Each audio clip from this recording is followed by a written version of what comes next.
There are biases built into our institution. In other words, I'm a doctor in a clinic, right? I have a diabetic patient. I get to spend 7 minutes with them. It's much easier to prescribe metformin and insulin and take a couple lab tests than it is to do an entire program about low carbohydrate diet and switch over their whole eating structure. Dr. Robert Lufkin was once a self-described product of the medical establishment, with a fruitful career as a professor of medicine. He's published hundreds of scientific papers and has received millions of dollars in government funding.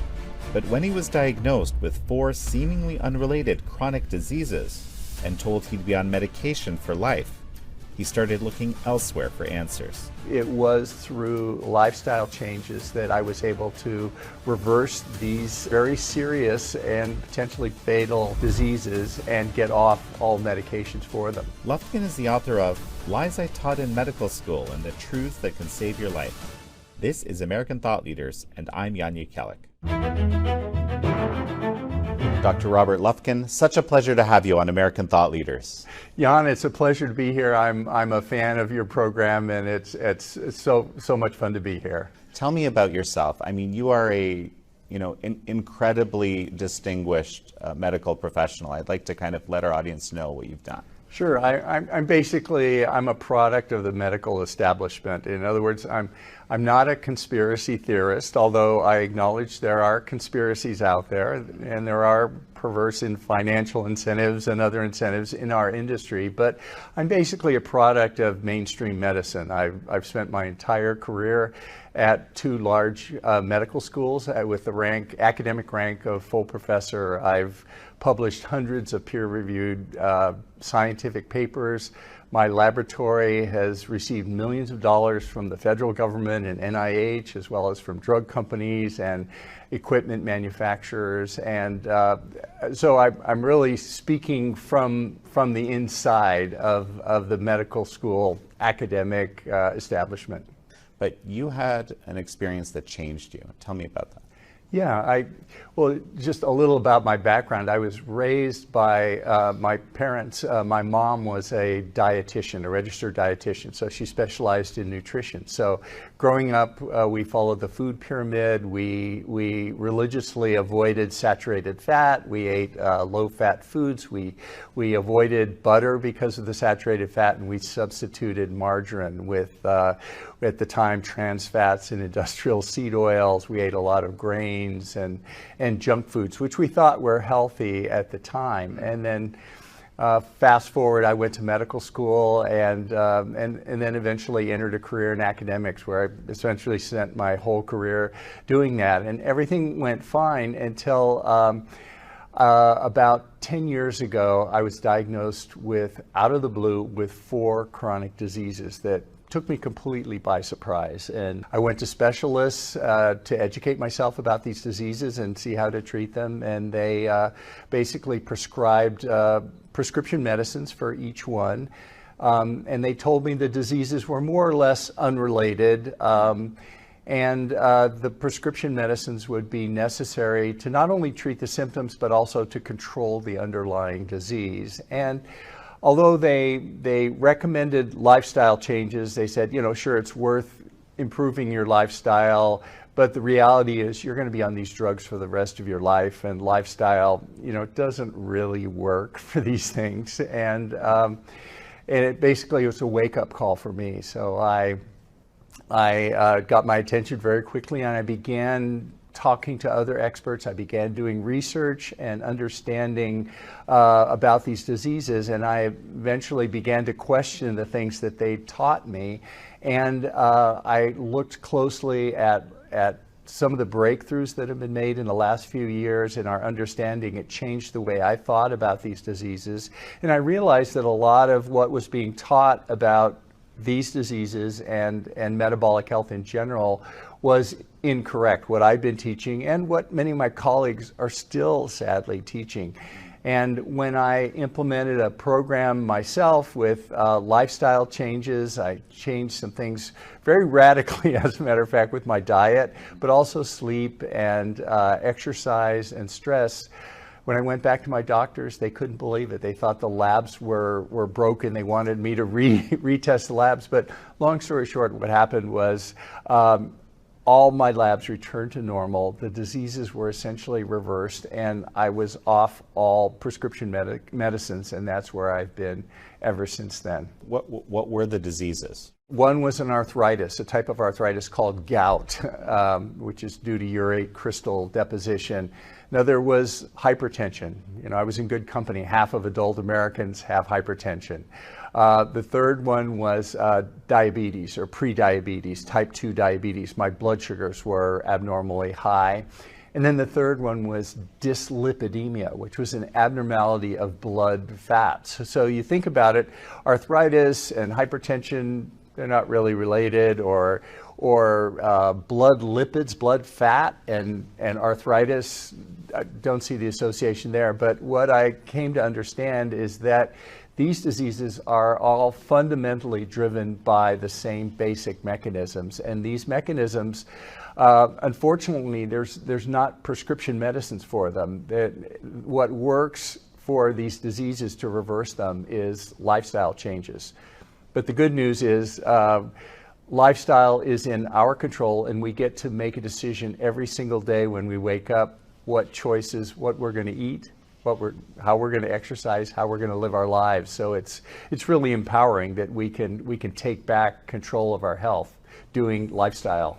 But basically you're saying that you changed your diet and some of your habits, and that's it. And then you went back and they said these labs can't be right. That's correct. But out of fairness, my diet, the changes I made in my diet, I was following the standard American diet, the recommended diet, the food pyramid, and I basically turned it upside down. I began doing things like intermittent fasting and fairly aggressive dietary changes, but I've never felt better. I don't consider it a diet now. I consider it the way I live. Being in ketosis, my brain is clearer than it's ever been. I don't want to, eat carbohydrates anymore in the middle of the day or snack all the time. So, but to answer your question, yeah, it was through lifestyle changes that I was able to reverse these very serious and potentially fatal diseases and get off all medications for them. And now I'm not recommending that people, of course, stop these medications without their doctor's approval, because that can be dangerous. I'm not saying just stop everything and try lifestyle. I'm saying begin lifestyle, and you'll find that when you go see your doctor, they'll tell you you don't need the medicines anymore if you have the same success that I had. Well, I want to touch on this a little bit because I've kind of been, sort of vicariously on this journey with Dr. Paul Merrick. We're here at the FLCCC conference. He's one of the principals here. He started treating COVID in a way that was unorthodox and much more effective. He similarly had this realization that a lot of what he had been taught wasn't entirely right, or in many cases incorrect, and then embarked on a journey looking at diabetes, now he has this whole cancer monograph, which I find incredibly fascinating. I mean, hundreds of papers of peer-reviewed research showing all sorts of what you would call off-label drugs or vitamins, things like that, profound impacts on reducing the incidence of cancer. I mean, it's astonishing how much research has been done that we just don't know about. Yeah, there's a tremendous amount of research being done every day. 7,000 papers are written every day. Because on this lifestyle stuff that you're talking about, people have researched this. It's not just, someone just saying, oh, I'm going to try, Yeah, and there are peer-reviewed, prospective, controlled studies where, for example, with diabetes, where people can reverse type 2 diabetes with dietary interventions to the point that they go off insulin and they go off all drugs, and the results are out there. But I think the medical system is it's a large institution. There are a lot of institutional drives and factors. I mean, if you look at diabetes and you go to a hospital and you say, hey, I have a program, I can take 90% of your type 2 diabetics off diabetes, off their diabetes meds, and return them to normal blood glucose. I want to do this program. Well, diabetes is the #1 cause of surgical amputations. It drives a lot of surgical business. Type 2 diabetes today is the #1 cause of renal failure and renal transplants and dialysis. That's a huge business. Type 2 diabetes is a leading cause of blindness. Type 2 diabetes is a major driver for cardiovascular disease, stroke, and heart attack, which is the #1 killer that determines statistically most of our longevity. Alzheimer's disease is strongly linked now to glucose metabolism, which is what diabetes is, to the point where many, some authors are referring to diabetes, to Alzheimer's disease as type 3 diabetes. And of course, cancer also, diabetics have a much higher rate of cancer as well. So all these diseases are linked, and you know, coming up with a program to reverse diabetes is going to change everything in healthcare. The other problem, just if I can jump in, you know, what you're talking about is really kind of unfathomable, or something that was unfathomable to me even just a few years ago, because you're suggesting that the health system wants to keep people sick. There are things built into the health system. I don't think, you know, any doctor, any human being wants to hurt another human being or wants them to be unhealthy. You know, maybe subconsciously we tell ourselves things that maybe make us do things, but I believe that people are basically good and they want to do good things. Right. But taking the other side of the argument, there are biases built into our institution. In other words, I'm a doctor in a clinic, right? I have a diabetic patient. I get to spend 7 minutes with them. It's much easier to prescribe metformin and insulin and take a couple lab tests than it is to do an entire program about low carbohydrate diet and switch over their whole eating structure. I mean, it's been known that carbohydrates drive type 2 diabetes for a long time. It's not a secret, but getting people to avoid the junk foods, avoid the carbohydrates that drive type 2 diabetes is a big ask. And right now our healthcare system, it's not enough for the doctor just to say, well, stop eating carbohydrates and you won't need this insulin. Sometimes the patient says, hey, I'd rather have a pill or even a shot than change my whole diet and give up all my junk food and change my way of living. So there are many different factors. There's a lot of pushback from individuals. Junk food itself is addictive, and junk food is mainly carbohydrates. It's high in seed oils. All these things drive insulin resistance and type 2 diabetes. I confess, I'm a recovering junk food addict. I know how hard it is to give that stuff up. And it's not enough for the doctor just to tell me, don't eat junk food. I know not to eat junk food, but there are subconscious drivers that we all have that drive our addictions, and it's not easy to get over them. Patients come to me for their diabetes, and I tell them, well, just cut out carbohydrates. They'll go to another doctor. They say they want a pill. They want something that works like that. But this diabetes effect, this insulin resistance, this metabolic abnormality that was driving all 4 of the diseases that I have, it turns out that it drives not only those diseases, but also all the chronic diseases that essentially determine our longevity. Cardiovascular disease, cancer, Alzheimer's disease are all driven by that. So what happens is if we improve our metabolic health, not only do we lower our risk of getting these chronic diseases, we actually improve our longevity and change many of the phenotypes or appearances of aging. So these are, it's not just being healthier, but it's actually, we live a lot longer. It's dramatic how these things are all tied together. Well, I think, I don't know if you told me this on camera or off camera, but you said that the food pyramid is actually inverted. And I think I saw, it was a South Park episode about this or something? Yes. Right? Maybe we can clip that into the episode, but that exists, right? Or am I imagining this? Yeah, it's on my Twitter feed if you want, or Instagram too.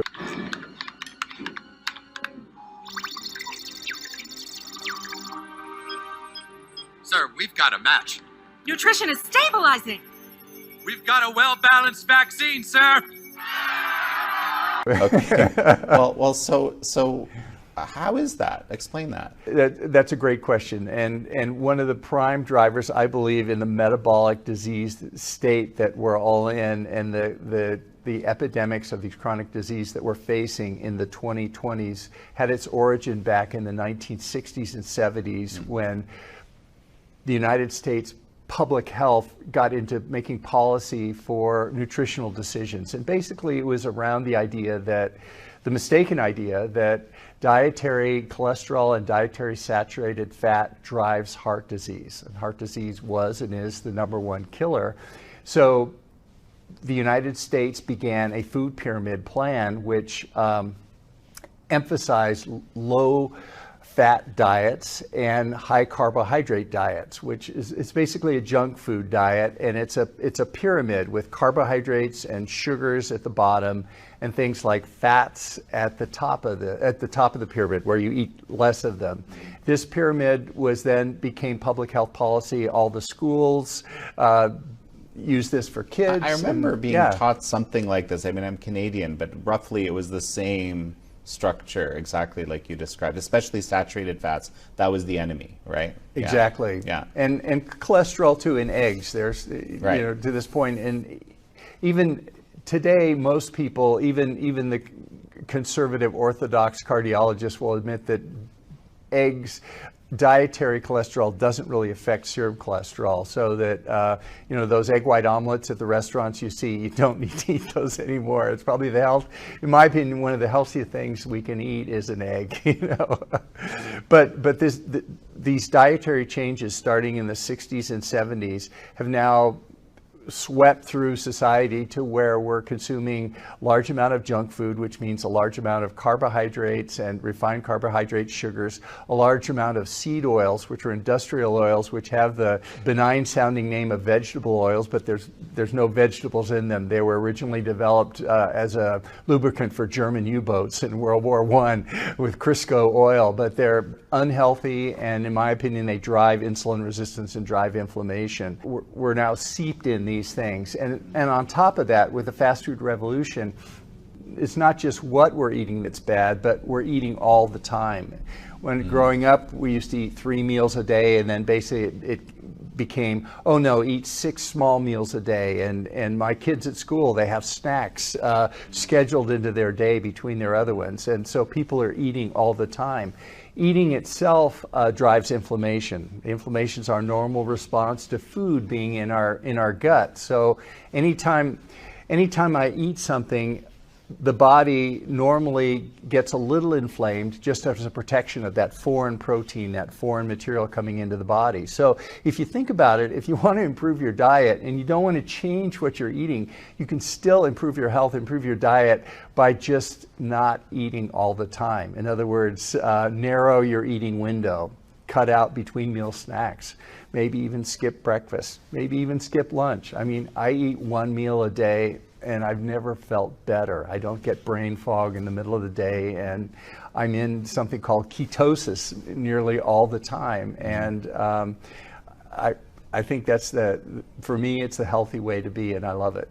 So, I started a keto diet years ago. I kind of go on and off of it, right? But just simply as a weight loss thing. And it actually works incredibly well when you're in that state of ketosis, right? The fat is being burned instead of carbohydrates. There aren't carbohydrates to burn, I guess. And ketosis, I mean, if you think about it, human beings evolved over hundreds of thousands of years as primarily hunter-gatherers. And at that point, if you're a hunter-gatherer, you eat when you have a kill, and then you may go for a period of a week or so with fasting, at which point you're in ketosis.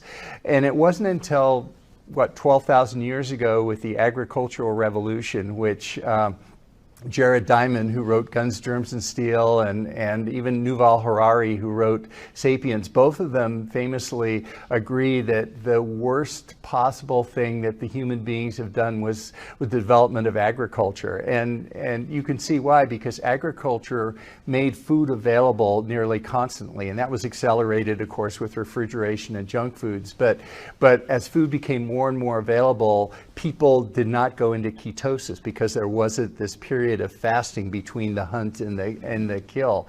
And the amazing thing about ketosis is, as I researched it more, it doesn't just help diabetes, but ketosis helps cancer. It's a cancer treatment or an adjunct to chemotherapy for patients. In Alzheimer's disease patients, ketosis is, for many of them, helps bring back their memory. So one could argue that ketosis is the natural, healthy state of human beings throughout history until literally the last 12,000 years. And some of the most amazing things about ketosis are in neurodegenerative diseases. You know, we talked a little bit off camera about Guillain-Barré syndrome, and it's seen with Parkinson's disease, and certainly with seizures. Ketosis is fasting, which drives ketosis, is an accepted treatment for seizures 2,000 years ago. There's a whole work about how junk food drives violence in kids. These are correlation studies, right, not controlled prospective studies. So sure, causality can't be inferred, but there's certainly some correlations with people eating junk food and being more angry, being more depressed, being more anxious. So it's really exciting, some of the possibilities that are out there now.